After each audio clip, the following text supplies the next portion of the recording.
Welcome to Astounding Stories of Space and Time. I'm Mardell, reading Storm Over Warlock by Andre Norton.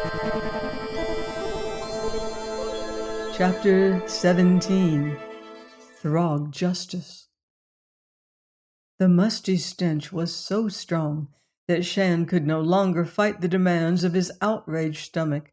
He rolled on his side, retching violently, until the sour smell of his illness battled the foul odor of the ship. His memories of how he had come into this place were vague. His body was a mass of dull pain, as if he had been scorched. Scorched. Had the Throgs used one of their energy whips to subdue him?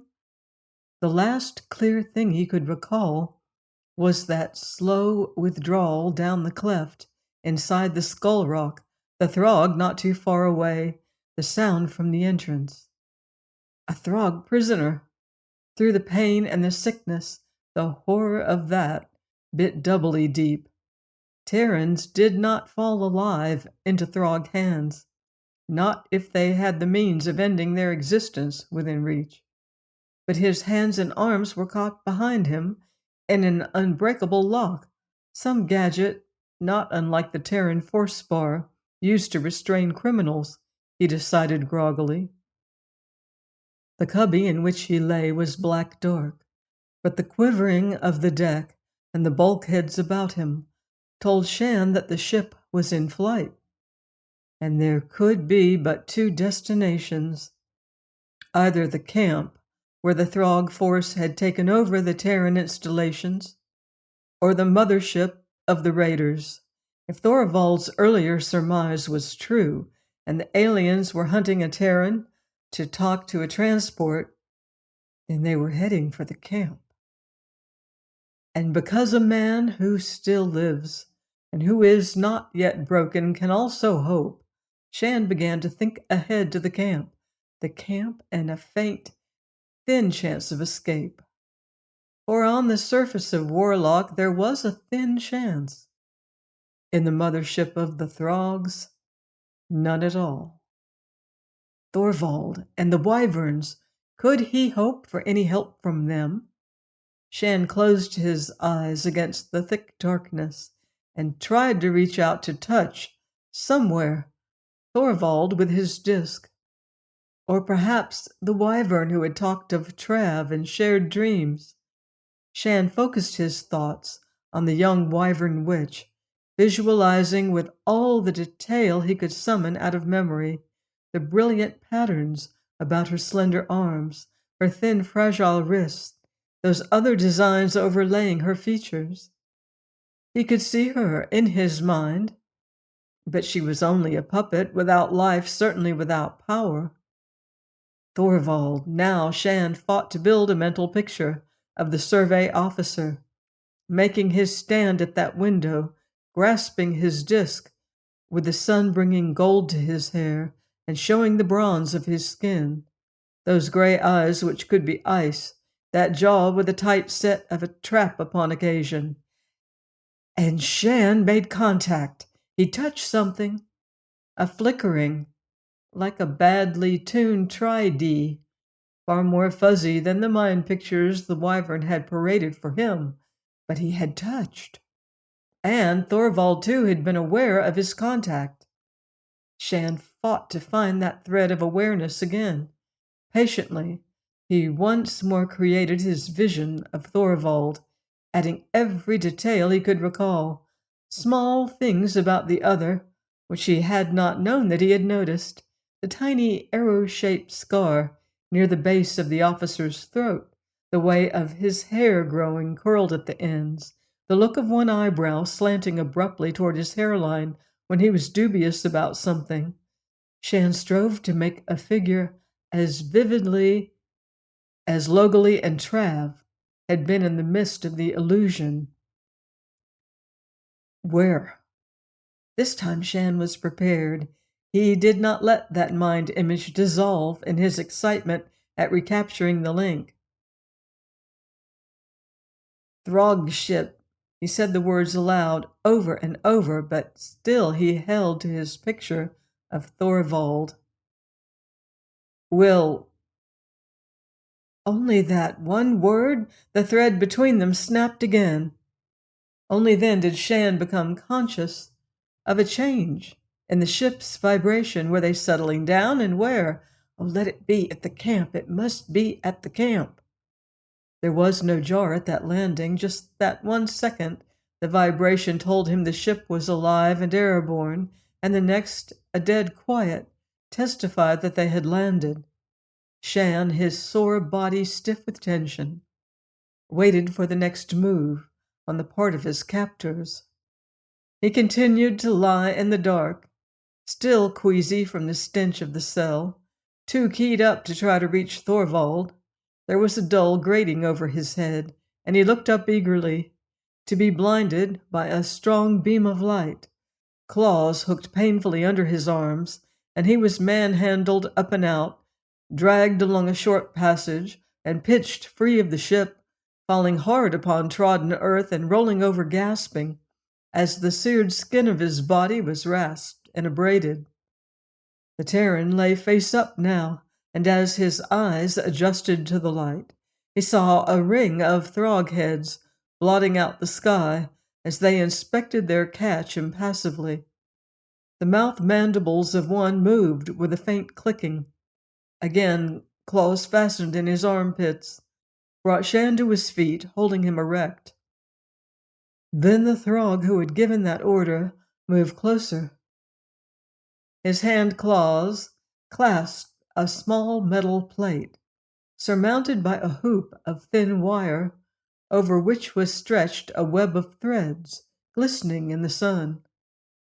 Holding that hoop on a level with his mouth, the alien clicked his mandibles, and those sounds became barely distinguishable, basic galactic words. "You Throg me."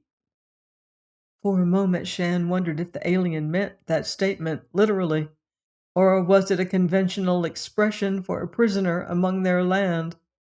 "Do as told."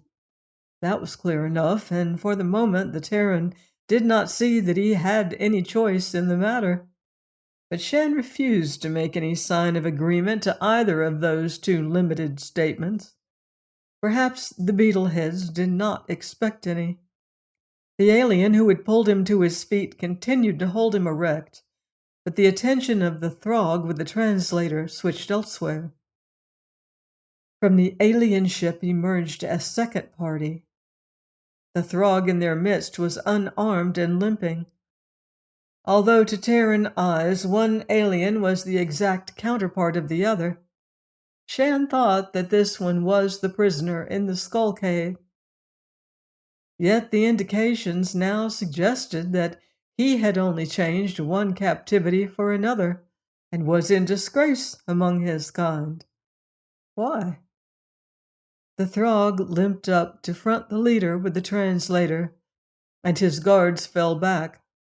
Again mandibles clicked, were answered, and though the sense of that exchange eluded Shann, at one point in the report, if report it was, he himself appeared to be under discussion, for the injured Throg waved a hand claw in the Terran's direction. But the end of the conference came quickly enough, and in a manner which Shann found shocking. Two of the guards stepped forward, caught at the injured Throg's arms, and drew him away, leading him out into a space beyond the grounded ship. They dropped their hold on him, returning at a trot. The officer clicked an order, blasters were unholstered, and the Throg in the field shriveled under a vicious concentration of crossbolts. Shann gasped. He certainly had no liking for Throgs, but this execution carried overtones of a cold-blooded ferocity which transcended anything he had known, even in the callous brutality of the dumps. Limp and more than a little sick again, he watched the Throg officer turn away, and a moment later he was forced along in the other's wake to the domes of the once Terran camp. Not just to the camp in general, he discovered a minute later, but to that structure which had housed the comm unit, linking them with ships, cruising the solar lanes, and with the patrol. So Thorvald had been right. They needed a Terran to broadcast, to cover their tracks here and lay a trap for the transport. Shann had no idea how much time he had passed among the wyverns. The transport, with its load of unsuspecting settlers, might already be in the system of Circe, plotting a landing orbit around Warlock, broadcasting her recognition signal, and a demand for a beam to ride her in. Only this time the Throgs were out of luck. They had picked up one prisoner who could not help them, even if he had wanted to do so. The mysteries of the highly technical installations in this dome were just that to Shann Lanti, complete mysteries. He had not the slightest idea of how to activate the machines, let alone broadcast in the proper code. A cold spot of terror gathered in his middle, spreading outward through his smarting body. He was certain that the Throgs would not believe that. They would consider his protestations of ignorance as a stubborn refusal to cooperate, and what would happen to him then would be beyond human endurance. Could he bluff, play for time? But what would time buy him except to delay the inevitable? In the end, that small hope, based on his momentary contact with Thorvald, made him decide to try that bluff. There had been changes in the calm dome since the capture of the cap.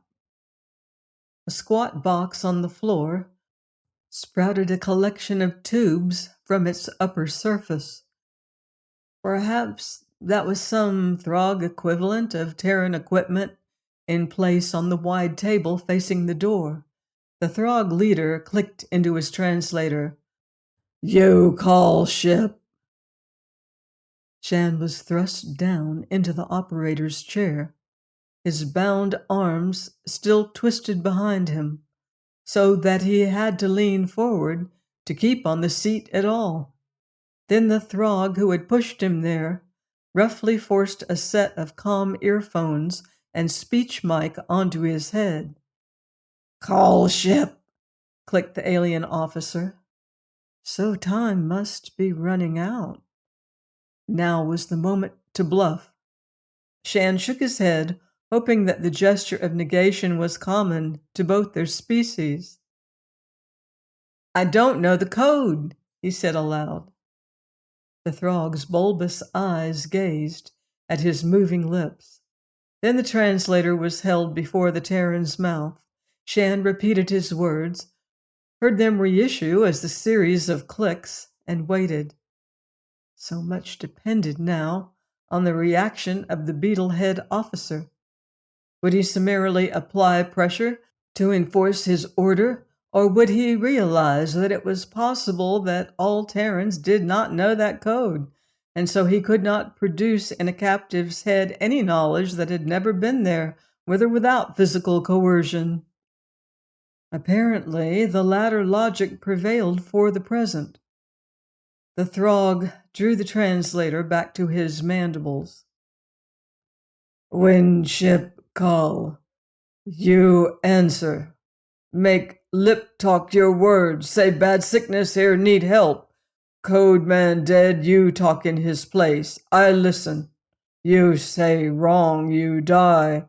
You die a long time, hurt bad, all that time." Clear enough, so he had been able to buy a little time. But how soon before the incoming ship would call? The Throg seemed to expect it. Shann licked his blistered lips. He was sure that the Throg officer meant exactly what he said in that last grisly threat. Only would anyone, Throg or human, live very long in this camp if Shann got his warning through? The transport would have been accompanied on the big jump by a patrol cruiser, especially now with Throgs littering deep space the way they were in this sector. Let Shann alert the ship, and the cruiser would know. Swift punitive action would be visited on the camp. Throgs could begin to make their helpless prisoner regret his rashness.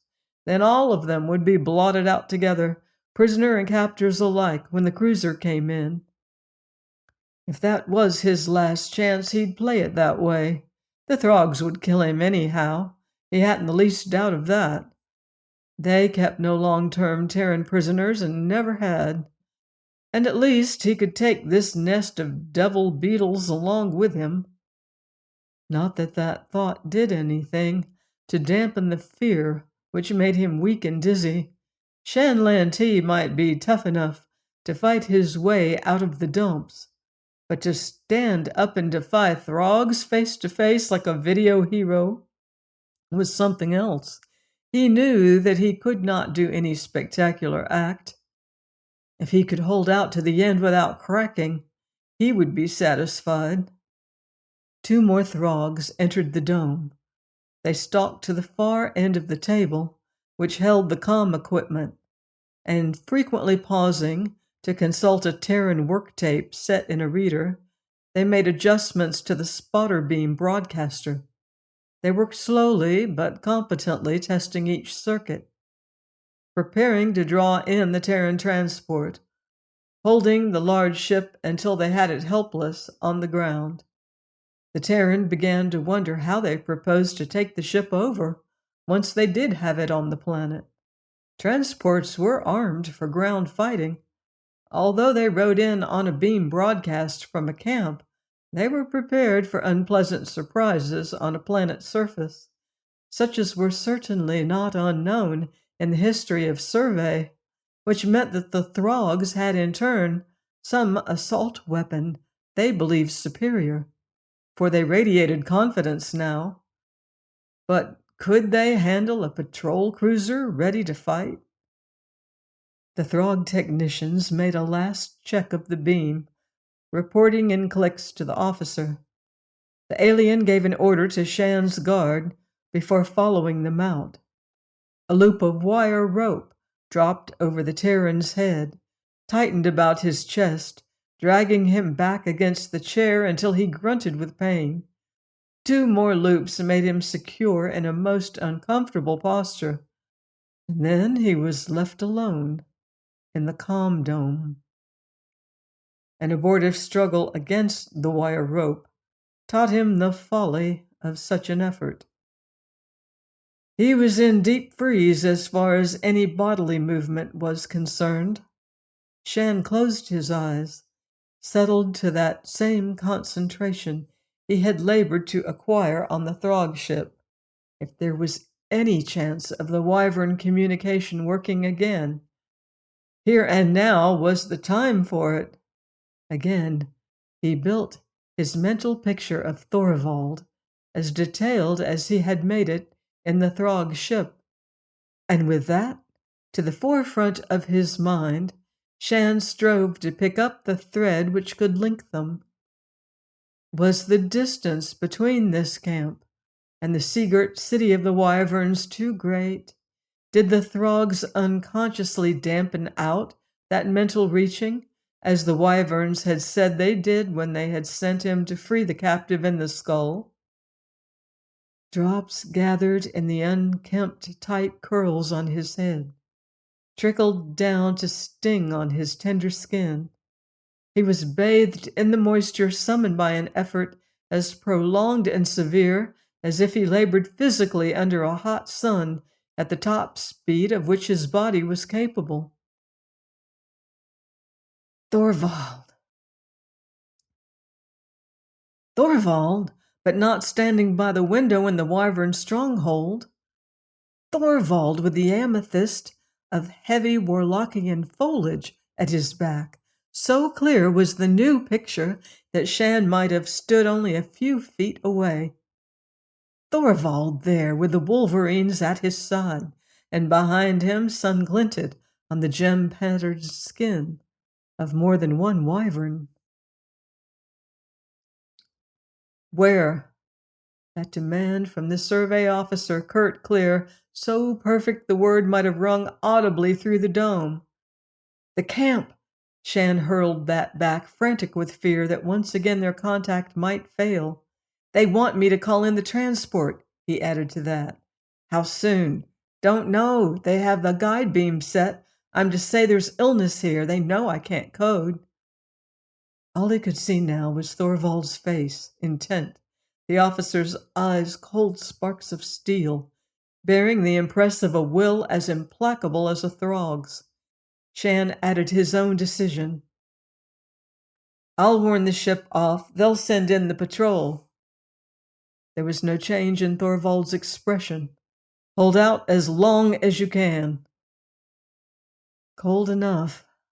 No promise of help. Nothing on which to build hope. Yet the fact that Thorvald was on the move, away from the Wyvern City, meant something. And Shann was sure that thick vegetation could be found only on the mainland. Not only was Thorvald ashore, but there were wyverns with him. Could the officer have persuaded the witches of Warlock to forsake their hands-off policy and join him in an attack on the Throg camp? No promise, not even a suggestion that the party Shann had envisioned was moving in his direction, yet somehow he believed that they were. There was a sound from the doorway of the dome. Shann opened his eyes. There were Throgs entering, one to go to the guide beam, two heading for his chair. He closed his eyes again in a last attempt, backed by every remaining ounce of his energy and will. Ship's in range. Throgs here. Thorvald's face, dimmer now, snapped out, while a blow on Shann's jaw rocked his head cruelly, made his ears sing, his eyes water. He saw Throgs only, and one held the translator. You talk. A tri-jointed arm reached across his shoulder, triggered a lever, pressed a button. The headset, cramping his ear, let out a sudden growl of sound. The comm was activated. A claw jammed the mic closer to Shann's lips, but also slid in range the webbed loop of the translator. Shann shook his head at the incoming rattle of code. The Throg with the translator was holding the other's headset close to his own ear pit. And the claws of the guard came down on Shann's shoulders in a cruel grip, a threat of future brutality. The rattle of code continued while Shann thought furiously. This was it. He had to give a warning, and then the aliens would do to him just what the officer had threatened. Shann could not seem to think clearly. It was as if in his efforts to contact Thorvald, he had exhausted some part of his brain, so that now he was dazed just when he needed quick wits the most. This whole scene had a weird unreality. He had seen its like 1,000 times on fiction tapes. The Terran hero menaced by aliens intent on saving. Was it out of one of those fiction tapes he had devoured in the past that Shann recalled that scrap of almost forgotten information? The Terran began to speak into the mic, for there had come a pause in the rattle of code. He used Terran, not basic, and he shaped the words slowly. Warlock calling. Trouble. Sickness here. Comm officer dead. He was interrupted by another burst of code. The claws of his guard twisted into the naked flesh of his shoulders in vicious warning. Warlock calling, he repeated. Need help. Who are you? The demand came in basic. On board the transport, they would have a list of every member of the survey team. Lantee. Shann drew a deep breath. He was so conscious of those claws on his shoulders, of what would follow. "This is Mayday," he said distinctly, hoping desperately that someone in the control cabin of the ship, now in orbit, would catch the true meaning of that ancient call of complete disaster. "Mayday! Beetles! Over and out!" Please join me next time for another exciting chapter of Storm over Warlock by Andre Norton, here on Astounding Stories of Space and Time. Until then, watch the skies.